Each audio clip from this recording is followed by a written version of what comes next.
Hello students, today we are going to start another part in the same, that is immunology, that is vaccination and immunization.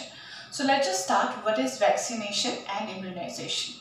So first of all, we should know that what is the meaning of vaccination. Vaccination means the body is introduced with some foreign pathogen in its killed state or non-virulent or attenuated state. And whenever it is injected purposely in our body, then our body will start to develop the immune response, the primary immune response. And as a result of the primary immune response, we will produce the memory cells, and that memory cells are going to stay with us for a long period of time. And this way we will get immunized, right? So first of all, we should know what is the main idea behind it. Okay, so let's just take that very important first principle. Suppose this is our body, right? So first of all, whenever in our body some foreign particles enter, then what happen? Against that foreign particle, we will produce the memory cell, B lymphocyte, and the T lymphocyte will get activated. It will produce the memory cell, plasma cell, and the cytotoxic killer cell. So just see, this is a foreign particle, okay? And in this case, what happened? We purposely will inject that foreign particle, but that foreign particle will not able to cause disease. It is in the kill state. It will be either killed or it will be attenuated, right? So what is the meaning of attenuated state? Attenuated means the disease causing capacity will not be present. So either it will be killed or attenuated. So that will be injected into our body. So whenever it is injected into our body, it will not able to cause disease. But even if it is not able to cause disease, it will at least can cause the immune response. So the body against that foreign particle, our immune system do not know that whether it is killed or alive. So our immune system, okay, so our immune system will get activated and our immune system will produce the cells. They are B cell and the T cell. So the B and T lymphocyte, they will readily differentiate it into plasma cell and the memory cell, and T lymphocyte will produce the cytotoxic killer cell. So what happened in our body, the other antibodies, see the plasma cell will produce the antibody. So the cytotoxic killer cell or the antibody may not will survive for a long time. So what will happen, our body then will have this memory cell. Okay, so this memory cell is going to stay in our body for a long period of time, and that memory cell go on dividing. It has a very a long shelf life. So this memory cell will going to stay in our body. Now in the second state, what happens? See, after the injection of this vaccine, see, this is the vaccination process. Okay, vaccination means just the introduction of the foreign particle in its kill state or in the attenuated state in our body, that is vaccination. And what is immunization? See, immunization is different from vaccination. So what is immunization?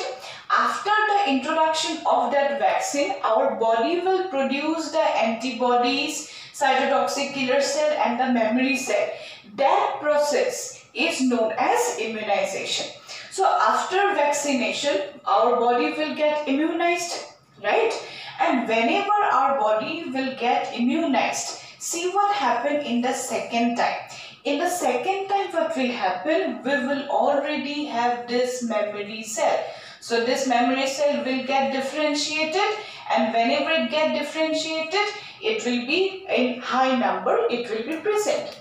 Now in this supposed state, in our lifetime, if in real this pathogen will enter, then what will happen? We already have this memory cell. Earlier, whenever this pathogen had entered for the first time, we did not have the primary immune response, so that's why it took long time to produce the memory cell. Now in the second time, what happened? Our body already have this memory cell. So as our body have already the memory cell, so that's why what will happen? Our body will recognize that foreign particle in a very small period of time. So readily our body can recognize the pathogen, and already the memory cells are there. So this memory cell will produce the induce the plasma cell to produce antibody, and the T cell to produce the cytotoxic killer cell. So that antibody and the cytotoxic killer cell will fight against that pathogen and kill it. So what happened? First of all, this was the first time.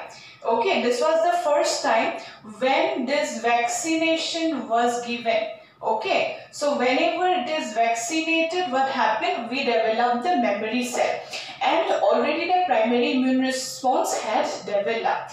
Second time, whenever in real this pathogen will enter, then we will not take much time to produce the antibody. Why? Because already due to vaccination we got immunized, and that's why those memory cells are already present.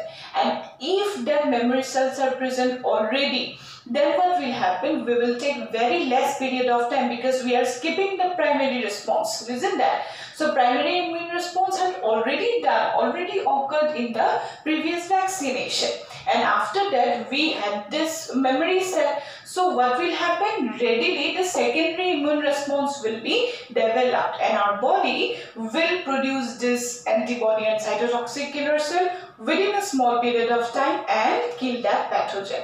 So that is about just the principle. What is the principle behind the immunization? Principle is to induce the primary immune response, right? And second thing is to produce the memory cell.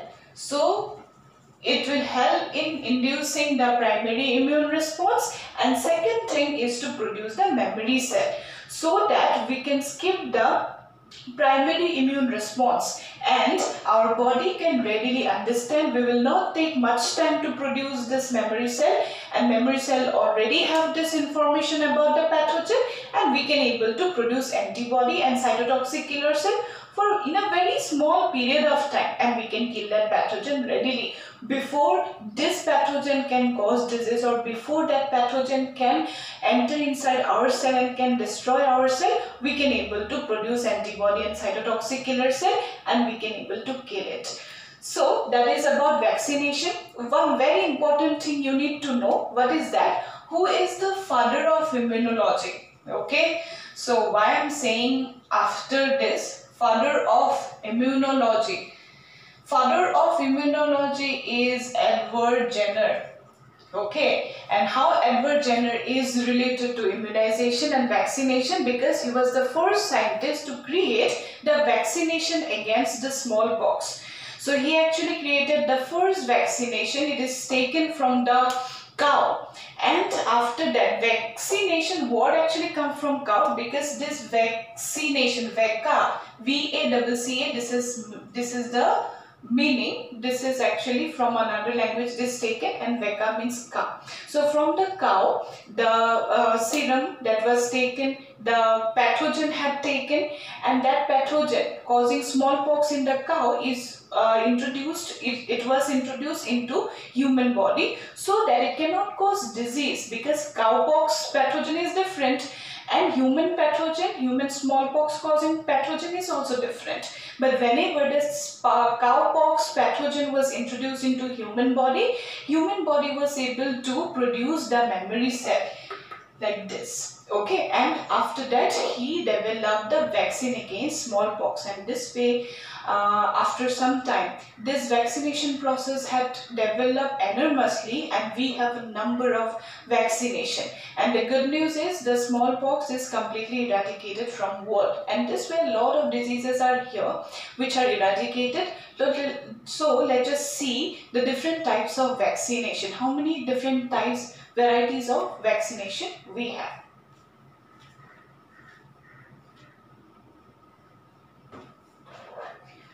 After that, just see the next part, that is the type of vaccines. Okay, so there are varieties of vaccines we have. We will classify into categories. We will see all of them. Let us see first of all what is the attenuated or whole agent vaccine.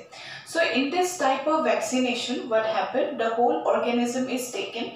It will be killed or in the weakened state. That means it will not able to cause disease, but it will be, suppose in the extreme heat temperature, it will be first of all killed, and after that it will be introduced into the body so that the individual can produce the antibody against it as well as the memory cell.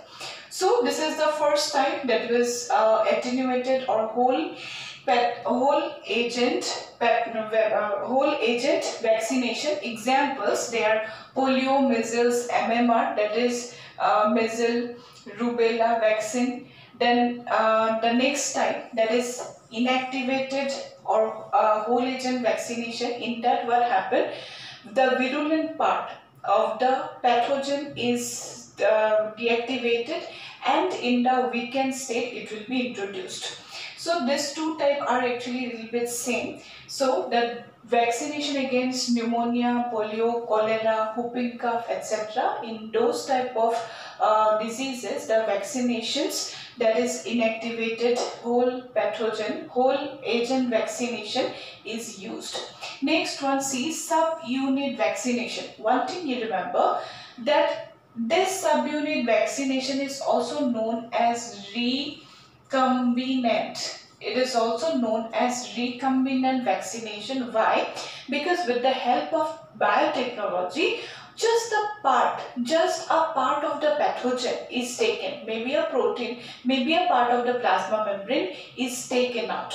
Okay, and after that it will be introduced. Maybe whenever it is introduced, they will not able to cause disease. Obviously it will not able to cause disease, and it will induce the immune response. So due to the primary immune response, our body will produce the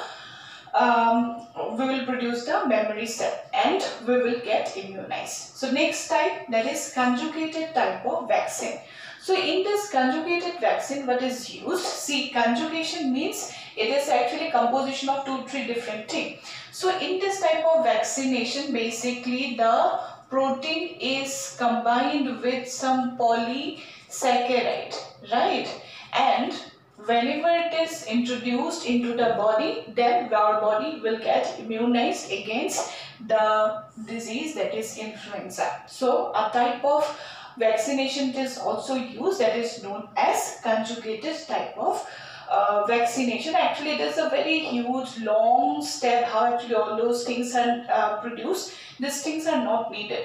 Just remember just that conjugated means it is the carbohydrate, that is polysaccharide and protein combination introduced into the body, and our body will get immunized. Next one, see DNA vaccine. In DNA vaccine, what happened? Examples are not here because it is in still trial method. Why? See, this is a technique we have, that is gene gun method. So by a gene gun method means it is like that. Suppose here this is our muscle. With a distance, with the help of a micro injection, some parts of the pathogen is injected. Okay, and whenever it is injected into our body, suppose just the DNA, viral DNA or bacterial DNA is injected into our body with the help of gene gun method, and after that our body will produce the protein against it, our body will produce the memory cell against it. So this is still in trial, that is a DNA vaccine. Next type, that's last type of vaccination is the toxoid vaccine. So what happened in some of the pathogen, whenever the pathogen enters inside our body, those pathogens release some toxins, some chemicals, and those chemicals can cause disease. Okay, so in this case, in the toxoid type of vaccination, what happened? First of all, suppose from the tetanus or from diphtheria, this pathogen, first of all, the toxins produced by this pathogen is taken, and those toxins will be introduced into human body. So whenever those toxins will be introduced into our body, the whole pathogen of tetanus or diphtheria will not be entered, only the toxin will enter. Then our body will produce the antibody as well as the memory cell. Antibody will die from after some time, but the memory cell will going to stay in our body for whole life. So this is the type known as toxoid vaccine. Toxoid vaccination is very common, as well as this inactivated or attenuated whole agent vaccination. It is also in normal generally we use, but this is not that common. Subunit, because it require some combination. Then DNA vaccination, it is still in trial. So these are some type of vaccination. So vaccinations can be also categorized in 3 other groups. What are they? They are known as the first generation, second generation, and third generation vaccination. So what is happening in first generation vaccination?